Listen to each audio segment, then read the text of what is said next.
So the next stage of this process, having gathered various bits of information from the museum and other sources, is to exert some sort of transformation over this material.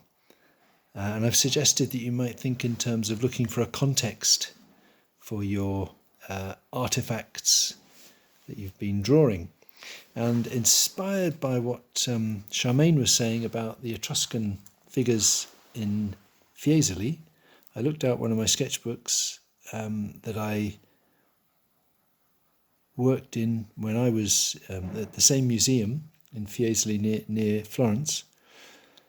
And I thought I would like to work with these images and these figures, and I've got other references that I can look at of Etruscan bronze figures, and they were made using this sort of this 4th, 5th, 6th century, using what's called the lost wax technique.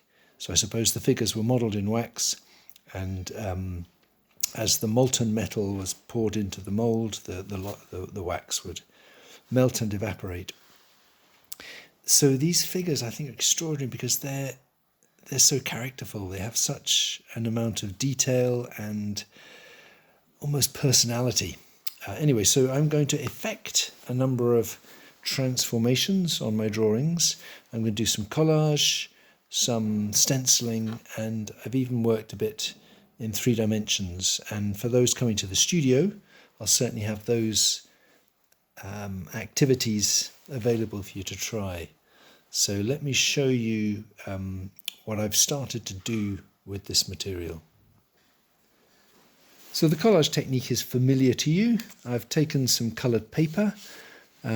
These bronze figures have got this sort of greenish tinge, so I've taken some green bits of paper. What's very striking, I think, and this is what I hope might help you as you try to work on the material that you have.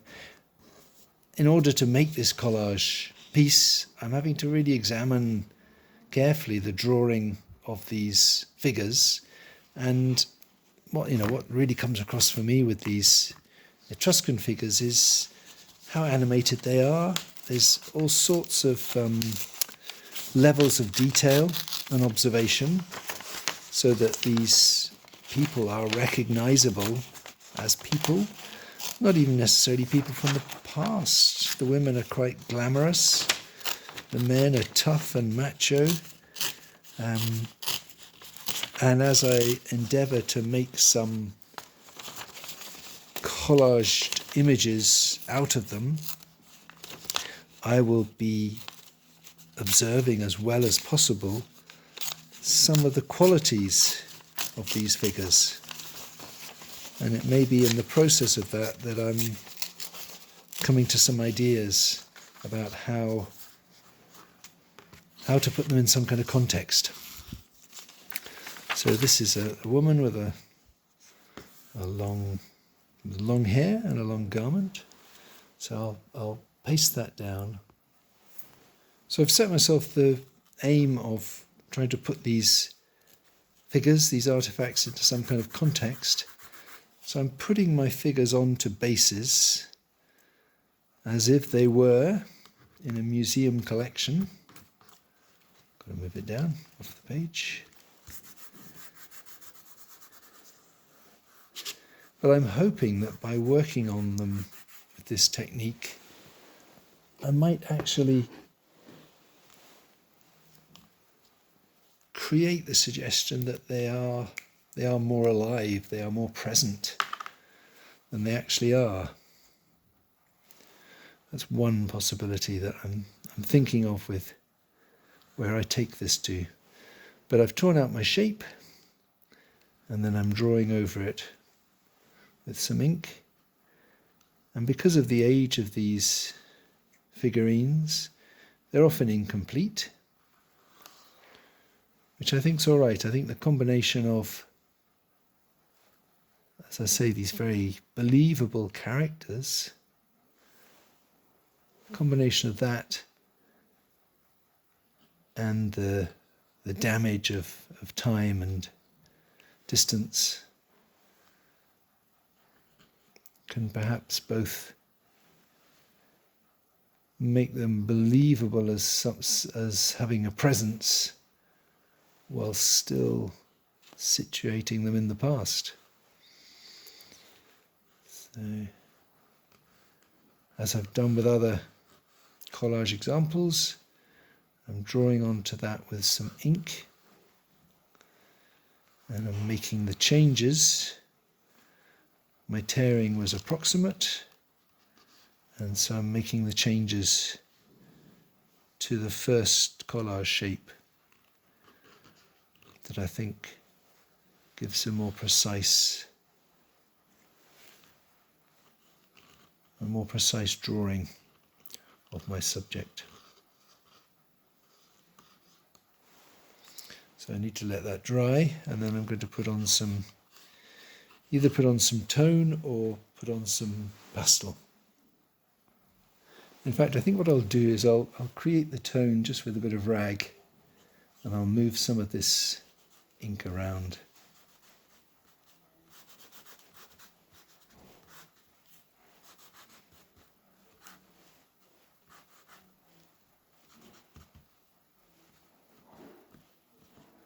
And then when that's dry, I'll get into some oil pastels and give a shadow as well.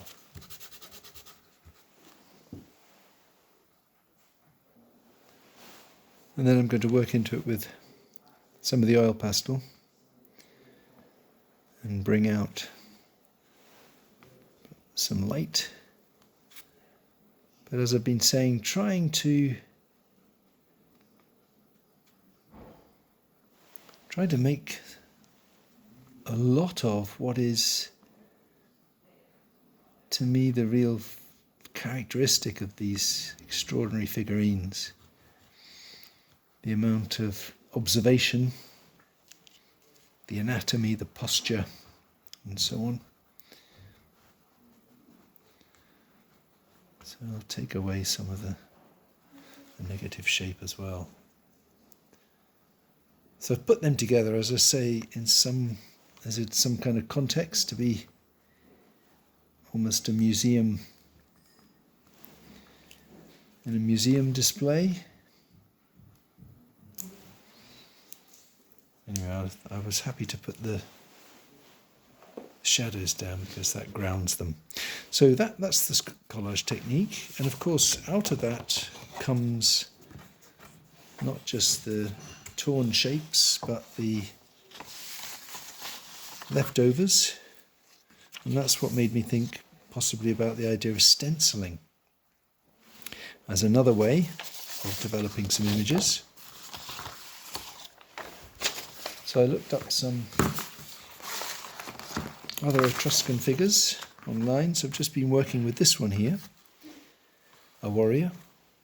So I'm going to continue cutting that out, and then I'll use that. So I've just got some fairly thick watercolour paper. I'll do some precise cutting, and I'll use that as a stencil.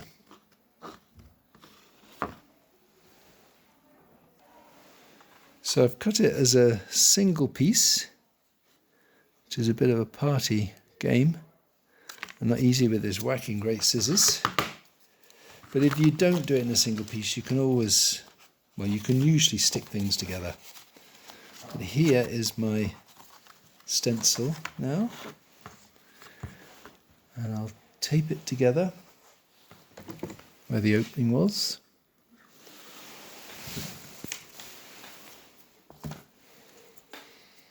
And I'm going to use it as a way of rubbing some pastel into a paper. And this makes me think of some of those cave paintings. There are those very early hand print, almost waving hand cave paintings that seem to have been done sometimes with masks, sometimes with stencils. We'd use a bit of the green again, and so I'm just using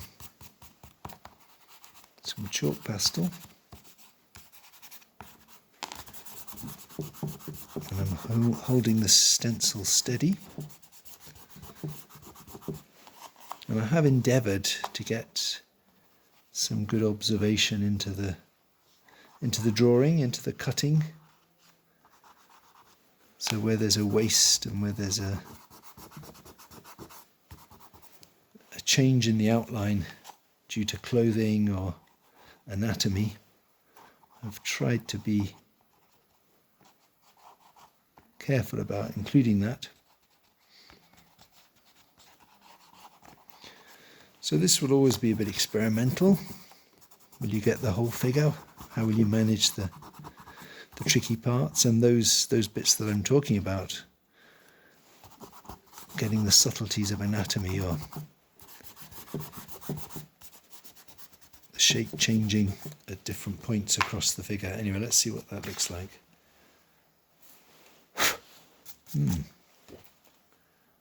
Yes, I like that actually. Shades of Giacometti. As because I didn't get everything down quite, there are some. There's an elongating of the figure.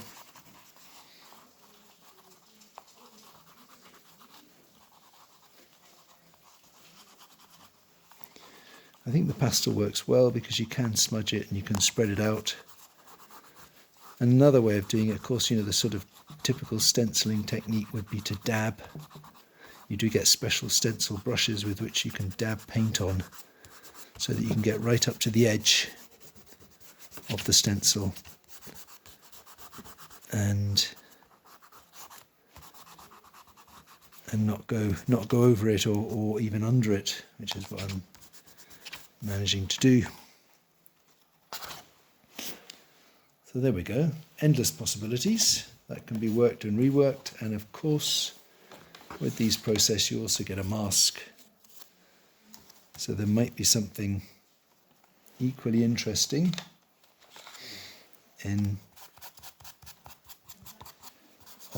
doing an opposite process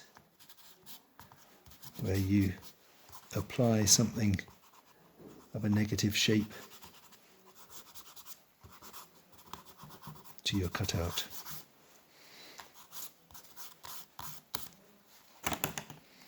Like that. So that is masking and stenciling. So I had floated the idea of some three-dimensional work as well.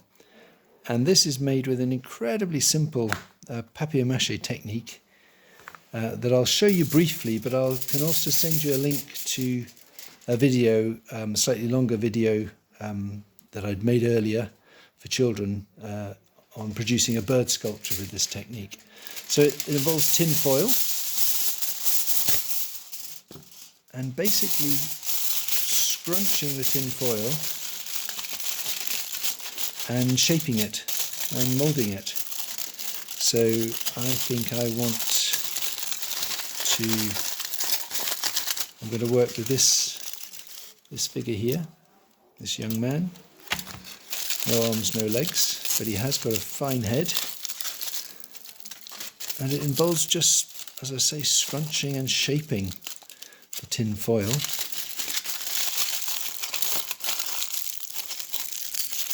I'm tearing it a bit because I'm thinking I want to get something in for those legs. If I don't judge it quite precisely, I can also add bits on. And I'd be tempted to give this fella some arms. Anyway, I'll just stay with what's here at the moment. So I'm just shaping that, as I say, squashing it, and it takes on a density. It doesn't have much of a back, so I can add some bits just to show you that is possible.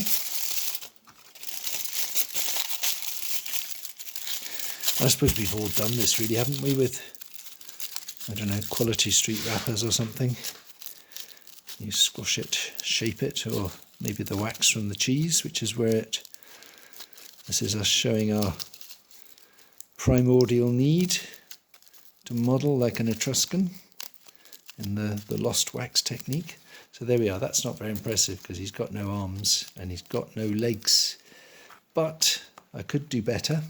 But the next stage then would be some PVA and tissue. I'm quite pleased to have got a little bit of this tissue with, it's almost like handmade tissue.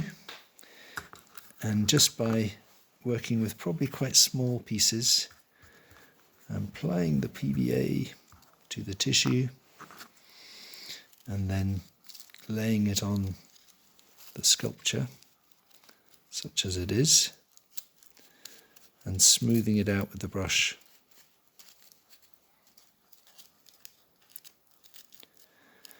And actually it doesn't necessarily stick just to the tin foil. You can put a little bit of masking tape on, that can get things started.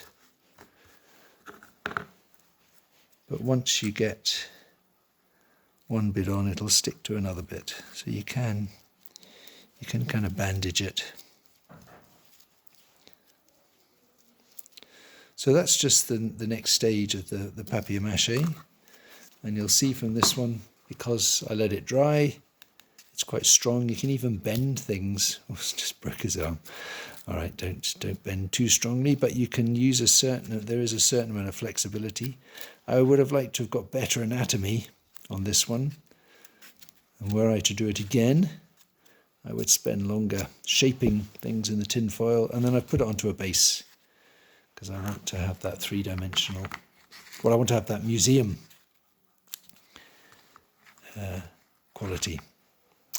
So there are a few possibilities. As I've said, I'll send you a link to the slightly more in-depth video of the bird sculpture technique.